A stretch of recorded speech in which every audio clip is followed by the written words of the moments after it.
지금부터는 박종호 교수님의 총선 이후의 부동산 정책 방향 어떻게 진행될 것인지 하나하나 말씀드리겠고 10분 발제 듣고 30분 토론 이어가도록 하겠습니다. 네. 박수로 양청하겠습니다.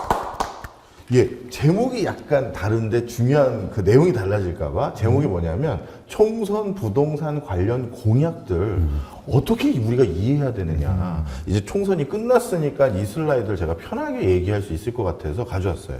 총선 기간 중에는 괜히 혹여나 뭐 누구 지지하네 뭐 아니면 누구 싫어하네 이런 소리 들을까봐 얘기를 못했다가 끝났으니까 앞으로 우리가 좋은 사람 뽑을 때는 저의 고민을 오늘 말씀드려보고요. 제가 앞에 두 번의 부동산 세미나 전에 이렇게 오프닝 우리가 항상 세미나를 온라인으로 했잖아요. 근데 그 온라인 세미나 때는 제가 저는 견해를 갖고 있습니다라는 제 의견을 물어본 건데 오늘 거는 사실 댓글 등등을 통해서 저는 이 오늘 슬라이드를 보고 제 의견은 이렇습니다. 이걸 듣고 싶은 거예요. 좋습니다. 네, 자, 한번 제가 어떤 고민을 했었는지 말씀드리겠습니다.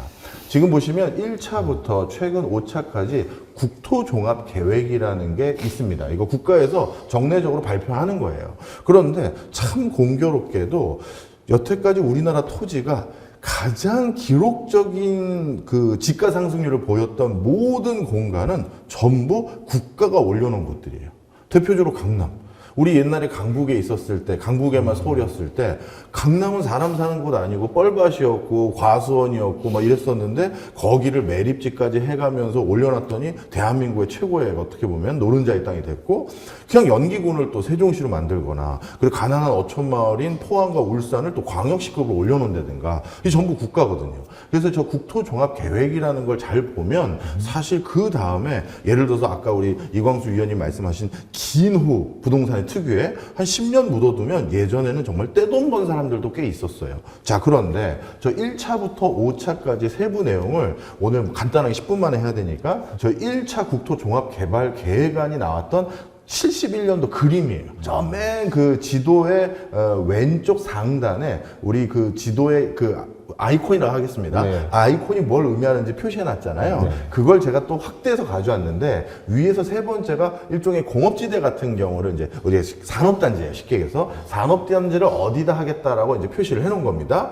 자세히 들여다보면 지금의 광역시라든가 지금의 대표적인 산업도시들 그때 바로 여기다 우리가 산업 거점을 하자라고 해서 대표적으로 산업적인 어마어마한 그 도시들이 생겼어요.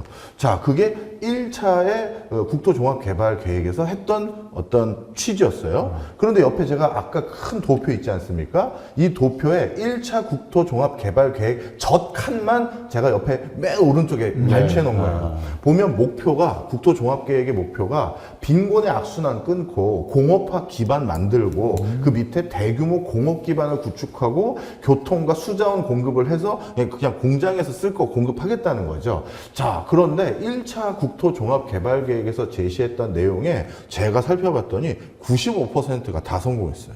네. 그래서 정말 야, 우리나라에 사람 살기 좋은 곳이라는 것이나 아니면 터 잘 잡았다는 곳은 이때 다 됐더라고요. 자, 근데 두 번째 2차 국토종합개발계획이에요. 여기는 훨씬 더 정교하게 이제 개발계획이 들어가요. 82년부터 91년까지 옆에 또 자세히 보시면 각각의 이 아이콘 모양으로 되어 있는 저 표시들이 뭐뭘 의미하는지가 훨씬 종류가 디테일해졌잖아요. 그리고 나서 각각 이거를 어떻게 개발할 것인지를 쭉 표시를 해놨고 또 오른쪽 맨 오른쪽에 칸을 제가 그때 걸 가져왔는데 저 때부터 뭘 이제 해결해 보려고 정부에서 노력을 했냐면 수도권 집중의 폐허와 지역 간 불균형을 완화해 보겠다고 이제 시도를 하기 시작했고요.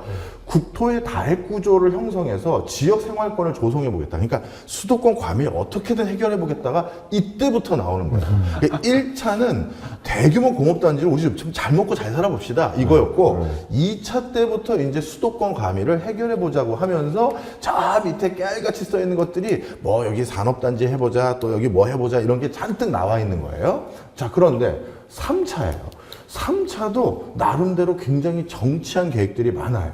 그래서 92년부터 2001년까지 어떻게 국토를 종합적으로 이용하겠습니다 라는 걸 얘기를 하기 시작했는데 요때부터 이제 요때도 딱 저 맨 칸 오른쪽에 있는 칸이 목표가 보면 또 있죠. 수도권 집중 폐해 심화를 우리가 막아보자. 그 다음에 산업구조 고도화하는 건 어쩔 수 없는 거고, 그 다음에 여기서부터 한 가지 아젠다가 더 들어가요. 이제 국토 난개발, 그 다음에 환경 훼손을 우리가 좀 방지해보자. 그러니까 수도권 집중을 완화하는 것과 이제 환경이라는 이슈가 하나 더 나오는 거죠. 밑에 몇 가지만 또 읽어드리겠습니다. 지방 육성과 수도권 집중 억제, 신산업 조성, 이거 지방이 하겠다는 얘기고요. 그 과정에서 이제 환경도 좀 고려해야겠다. 이 얘기입니다. 자, 근데 4차부터는 좀 이제 제가 걱정이 돼요. 3차는 정말 어디에다가 뭐 하겠구나. 국가가 어떻게 보면 치밀한 고민과 계획으로 어떻게 보면 입지를 정해서 국민에게 알려줬어요. 저희 여기에다가 도로 놓을 거고요. 여기다 산단 조성할 거고요. 여기다 주택단지 할 겁니다가 다 저 국토종합개발 계획도 3차에 다 나와 있어요. 점이 찍혀 있어요. 근데 4차 어떻게 돼 있죠? 저게 무슨 구한말 지도인가요? 갑자기 종합계획이라고 2000년부터 2020년이라고 더 롱텀으로 이제 계획을 하겠다고 하면서 정말 점도 하나 안 찍고 벙벙하게 돼 있어요. 왜 그럴까요? 일단 아까 3차부터 새로 이제 수도권 과밀을 막아보겠다고 새로운 산업단지나 또 신성장 동력하는 도시 조성하겠다 점 찍은 것들 있잖아요. 반 이상 실패했어요. 이제는 국가가 점을 찍기가 자신이 없는 거지. 네. 1차 때 우리가 고도 성장할 때는 점 찍으면, 국가가 찍으면 돼. 거긴 되는 거야. 야, 초기 찍었던 데는 다 광역시인 거야. 그런데 2차까지도 그게 됐어. 3차에 찍었던 걸 옛날처럼 찍었는데 이제는 국가가 실패하는 거야. 옛날같이 점을 찍을 자신이 없는 거예요. 그래서 4차 때는 굉장히 크게 광역권으로 어디다 찍을지는 얘기 안 해주고 저렇게 이제 하는 거예요. 도시 하나를 건설하는데 원래 20년 걸리거든요. 그럼 저 때 정확히 찍어야 저 20년 계획이 수립되는 건데 저걸 하겠다고 점을 안 찍은 거예요. 그러면서 띠지에 또 뭐라고 써있냐면 또 계속 나오죠. 수도권 집중 폐해와 지역 간 불균형 막아야 된다. 그걸 막기 위해서 고속철도까지 놓겠다고 하고 뭐 개방형 국토 종합개발 등 이걸 놓기로 한 거예요. 자, 4차의 이쪽 좀 컬러풀한 게 수정 계획이에요. 어떻게 보면 10년 지나고 나서 2011년에 수정 계획을 했는데 어떻게 됐죠? 더 벙벙해졌어요. 이제는 뭐 벨트라고 큰 화살표들만 그어놓고 더 벙벙해요. 더 찍을 자신이 없어진 것 같아요. 솔직히 말씀드리면. 그래서 그 국토종합개발계획 재수정한 부분에 뭐가 들어가 있냐면 맨 위에는 기후환경 변화 대응해야 된다. 그리고 밑에서 두 번째는 지역별 특화 발전을 빨리 일으켜야 된다. 이거예요. 자, 요지 이제 뭔지 말씀드릴게요. 수도권 집중을 막겠다고 30년째 도전하는데 못하고 있고, 그걸 막겠다고 예전에 점 찍어서 육성해보았다고 국민들이 얘기했는데 이제 점도 못 찍는 상황이 됐어요. 그런데 제가 KDI에서 올해 일을 하면서 어떤 걸 목도했는지를 보여드리면서 댓글도 듣고 여기 계신 분들의 의견이나 질문도 받으려고 해요. 마지막 슬라이드입니다. 그러면 왜 수도권 과밀을 못 막고 지역 균형 발전을 못 달성했느냐? 저도 지역 균형이랑 오랫동안 일했던 사람이라서 누구보다 애착했던 그 대통령 직속 그 기관이었는데 왜 못했느냐? 기계적 엠빵이에요. 이게 어떻게 되냐면 옛날에는 선별을 해서 선택과 집중을 해서 여기에다 일단 해보자 이걸 했는데 지금은 14개 시도에 뭘 해도 다 줘야 되는 거예요. 왜? 유권자들은 어떻게 할 거냐? 야, 우리 이번에 그럼 강원도에는 아무도 안 줘? 그럼 강원도 표시면 어떻게 할 건데? 충청권 어떻게 할 건데? 그래서 14개를 다 나눠줘요. 자, 근데 여기서 14개를 나눴는데 그 도지사나 그 시장이 그러면 우리는 이걸 받은 걸 여기에다가 집중적으로 우리는 무조건 앞으로 20년 동안 이 산업만 할 거야 하면서 거기에 계속 투자했으면 제2의 울산이나 제2의 포항이나 제2의 뭐 광양 같은 거 나왔을 거예요. 근데 어떻게 되느냐? 그 돈을 받잖아요. 거기서 다시 기계적 엠빵이 일어나요.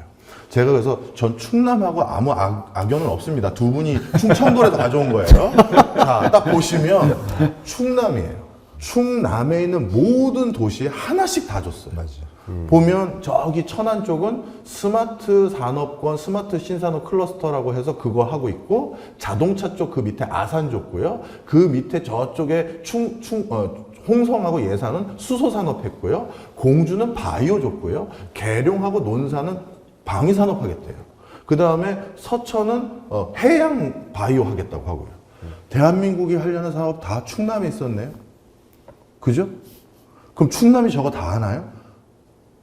그럼 다른 데는. 그리고 충남에서 저런 산업을 진짜 모두 다 하겠다 하더라도 우리가 공통분모의 인프라들이 있거든요. 수출 지원 기능이라든가 특허 지원한다든가 R&D 기반 어떤 공동으로 쓰는 장비들이 있는데 그걸 한 곳에 모아놓으면 근처에 있는 중소기업들이 편하게 다 갖다가 같이 쓸 거 아니에요. 그럼 저렇게 해놓으면 저걸 어떻게 해야 되죠? 자, 그 다음에 저 오른쪽 숫자들 보이시죠? 네. 저 숫자가 뭘 의미하는지 맞추신 분은 제가 오늘 저녁 쏩니다. 오. 숫자 뭐 1, 4. 1, 3, 14, 많은 건 78, 많은 건 뭐, 제가 제일 많은 게 90개를 본 게 있는데, 있네요, 저기. 90개. 90개도 있어요? 네, 뭘까요? 90개면 내가 하려는 답이랑 좀 먼데? 그 산업단지, 해당 산업별 기업수? 산업단지 조성을 하려다가 성공하거나 망한 거 뭐 이런 것들? 정답입니다. 와우! 산업단지 숫자예요. 와. 이거 내가 오늘 저녁 사게 됐네. 잘 먹겠습니다. 한 개도 맞추면 어떡해요. 아, 죄송해요. 아니, 예약 장소 바꿔야 되겠어요. 비싼데. 저게 산업단지 숫자예요. 어마어마하네. 근데 오해하지 마십시오. 충남만 그런 게 아니라고 제가 계속 얘기 드린 거예요. 오해하지 마시라. 자, 그러면 우리나라에 지금 산업단지가 벌써 1000개 넘은 지가 오래됐어요.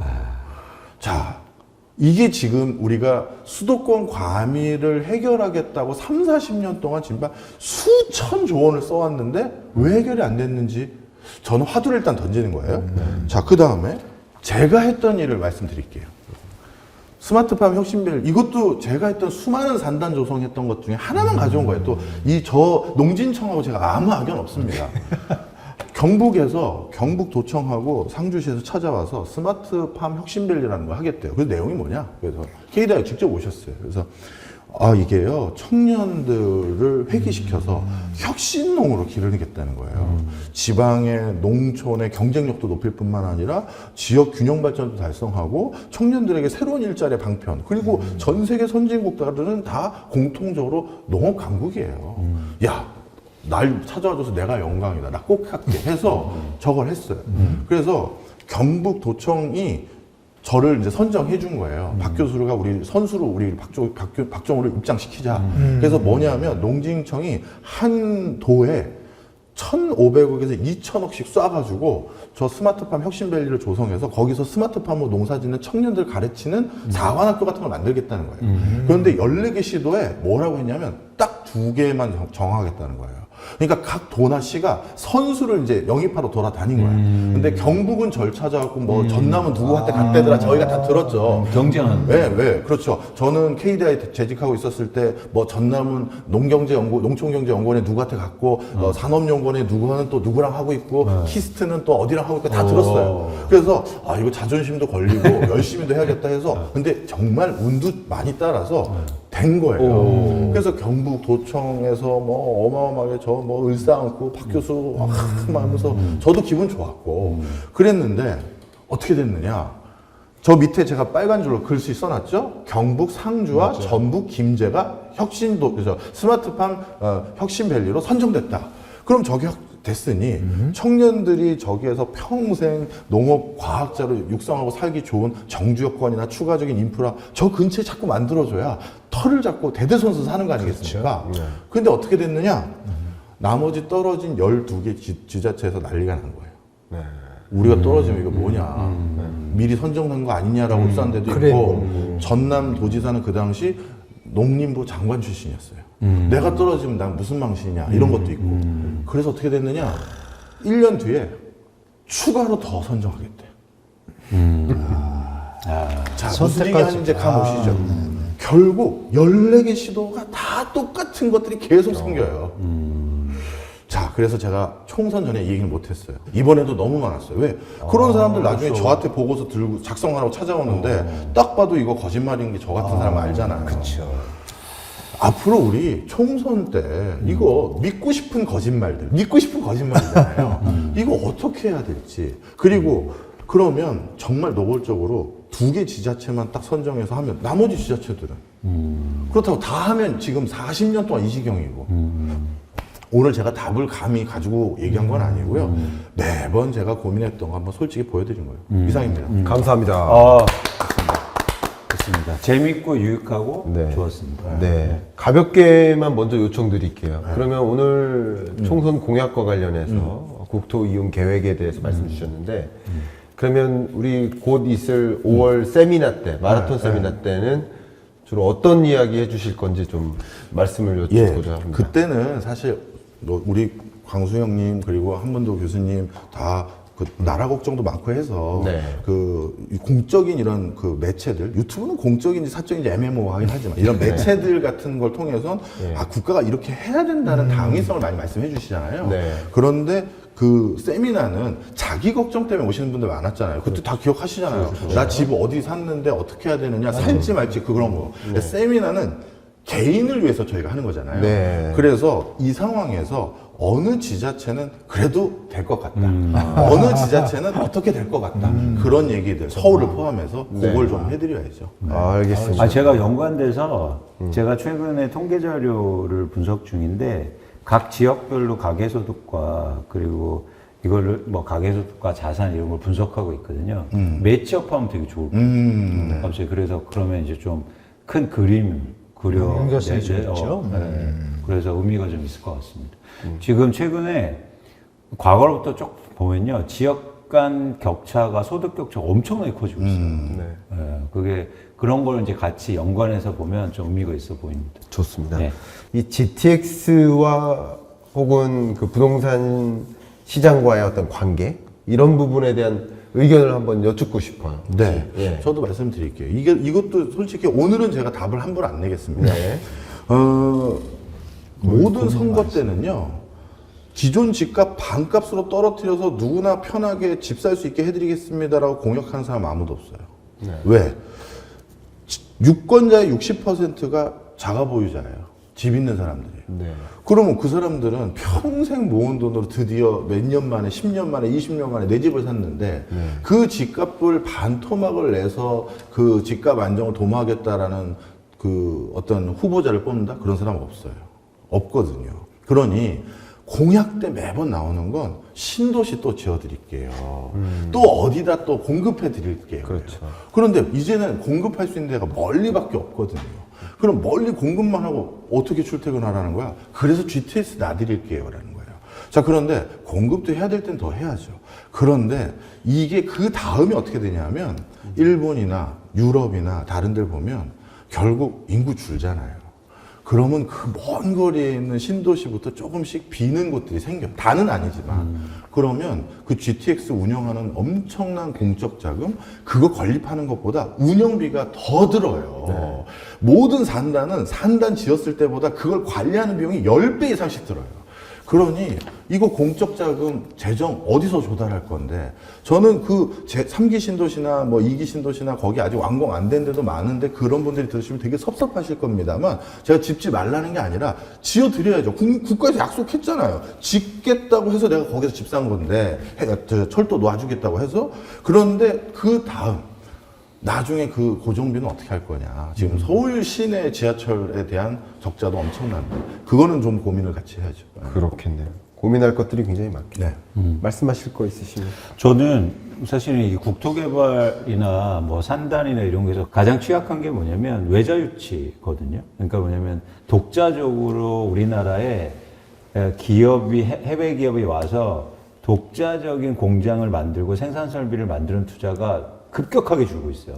그러니까 이런 경우는 있어요. 우리하고 뭐 삼성전자에 납품하려고 짓는 경우는 있는데 독자적으로 와서. 그런데 지금 전 세계가 예를 들어서 지금 기업을 끌어들이려고 노력 중이에요. 대표적으로 미국이 그러고 있고, 그리고 일본이 그러고 있고. 그런데 저는 이게 지금은 그렇지만 한국의 나중의 모습은 분명히 그럴 수 있겠다. 한국도. 예를 들어서 TSMC 같은 경우에 대만 막 지진 나니까 한국에 와서 공장 한번 지어볼까? 그럼 저희가 세일즈 잘하면요, 저는 한국에 지을 수 있다고 봐요. 네. 예. 그래서 궁금한 게 있어요, 교수님. 네. 그런 기업들이 진짜 들어왔을 때 네. 어디에 짓는 게 제일 좋을까요? 네. 중요한 말씀해 주셨어요. 거기에 땅 사게. 그런데 참 안타깝게도 외국 기업들이라고 거기 종사하는 사람들이라고 내국인과 다르지가 않아요. 애들 키우기 좋은 곳, 교통 편한 곳, 정주 여건이라고 해서 여러 가지 생활 인프라가 많이 조성된 곳. 이걸 원해요. 그게 딜레마예요. 예.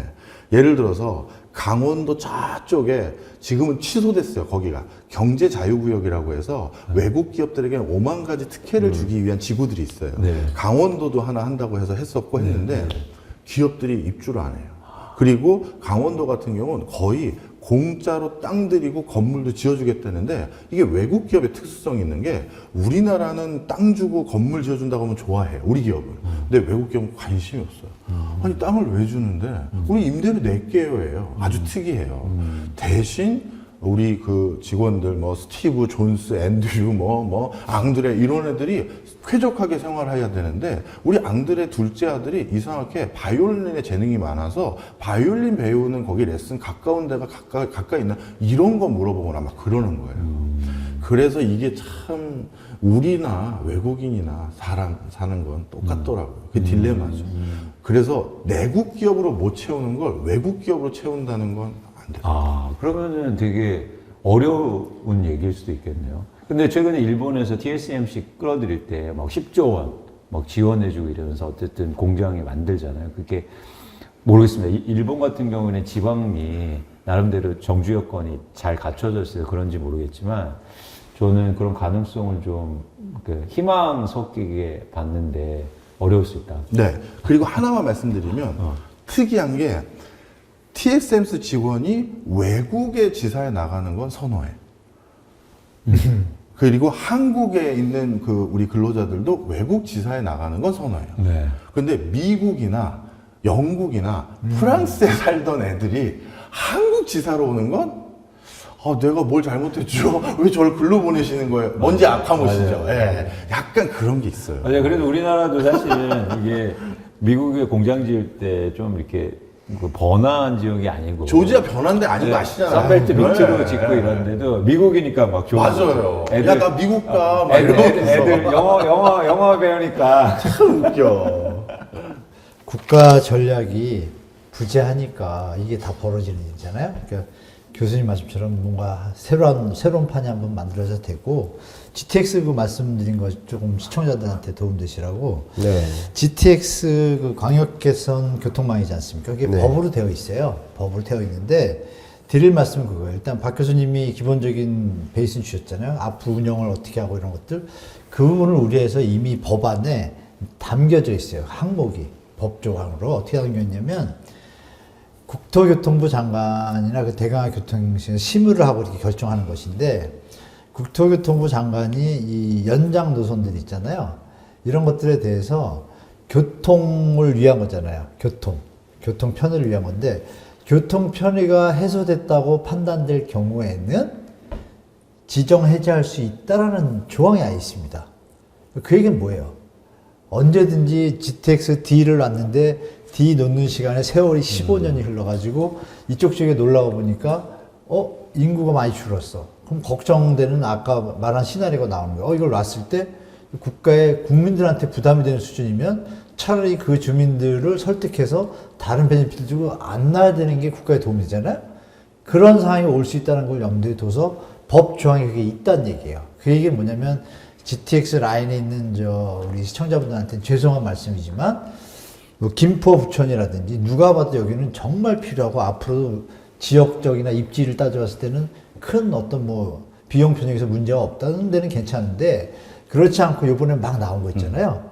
뭐 말씀하셨죠. 아까 산단도 막 발표했는데 점 찍고 났는데 진도가 안 나는 것처럼 해놓은 것들은 과정들이 좀 있다는 얘기예요. 네. 그래서 너무 100% 뭐 짧은 시간에 될 거라는 이런 어떤 뷰를 가지시고 부동산에 접근하시거나 투자하시거나 이런 거는 너무 성급해요. 그래서 연장선 노선 중에는 약간 뭐 다 아시잖아요. 지금은 그 노선 중에서는 심하게 얘기하면 예타에서 한번 그 기본 사전 타당성 검토해서 탈락된 것도 지금 들어가 있어요. 제가 아는 바로는. 네. 그러니까 이런 것들을 아직 다 모르시잖아요. 우리 시청자분들이 너무 GTX 노선에 올인하지 마시라. 드릴 말씀은 김포 부천 그 Y라인은 아시는 바와 같이 일단 기본 수가 있잖아요. 네. 입지 여긴 괜찮은데 그 나머지들은 조금은 네. 텀을 가지시고 국가가 가는 방향 또 우리나라 경제 이런 거 좀 보시면서 가셔도 전혀 늦지 않다. 그렇게 말씀드릴게요.